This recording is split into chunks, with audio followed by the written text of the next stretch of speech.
দলসমূহৰ মাজত তৎপৰতা আকৰ্ষণীয় হৈ পৰিছে। তামুলপুৰ বিধানসভা সমষ্টিতে আকৰ্ষণৰ কেন্দ্ৰবিন্দু হৈ পৰিছে। সমষ্টিটোৰ প্ৰাৰ্থী বিশ্বজিৎ দৈমাৰী আৰু প্ৰমোদ বড়োৱে চলাইছে নিৰ্বাচনী প্ৰচাৰ। ঘোঁৰামৰা আৰু শিৰাল পাইমাৰীত UPPLৰ নিৰ্বাচনী কাৰ্যালয় মুকলি।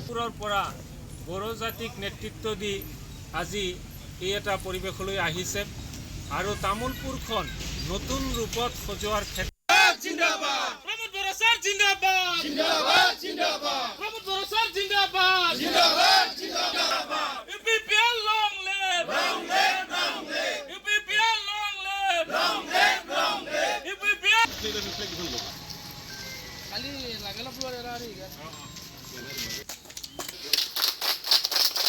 UPPL জিন্দাবাদ জিন্দাবাদ জিন্দাবাদ UPPL জিন্দাবাদ জিন্দাবাদ আমাৰ তামুলপুৰ বিধানসভা সমষ্টিৰ UPPL দলৰ প্ৰাৰ্থী প্ৰমোদ বড়ো ডাঙৰীয়াৰ হৈ আজি ঘোঁৰামৰা আৰু শিৰাল প্ৰাইমাৰী দুয়োটা লগ লাগি ইয়াত গড় ভিতৰত আমাৰ ষ্টিয়াৰিং কমিটিৰ কাৰ্যালয় উদ্বোধন আছিলে।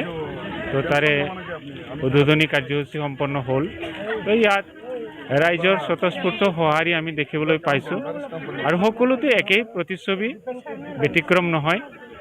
সকলো জায়গাতে ৰাইজখন ওলাই আহিছে প্ৰমোদ বড়ো ডাঙৰীয়াৰ সমৰ্থনত, যিহেতু তেখেতে বিগত সময়ছোৱাত BTR শাসনভাৰ লোৱাৰ পিছত 5টা বছৰ শান্তিপূৰ্ণভাৱে সমন্বয় ৰক্ষা কৰি উন্নয়নৰ কাম কাজবোৰ কৰিছিল। সেই কথা আজি ৰাইজে উপলব্ধি কৰিছে যে সঁচা অৰ্থত তেখেত এজন সমাজ সেৱক আৰু সমাজক আগবঢ়াই লৈ যাব পৰা তেখেতৰ এটা কৃতিত্ব থকা এজন নেতা হিচাপে সেয়া ৰাইজে আজি মানি লৈছে। আৰু তামুলপুৰ হিচাপে তেখেতৰ আগৰ পৰাই ইয়াত এটা দখল আছিলে। সংগঠন কৰি অহাৰ সময়ৰ পৰা তেখেতৰ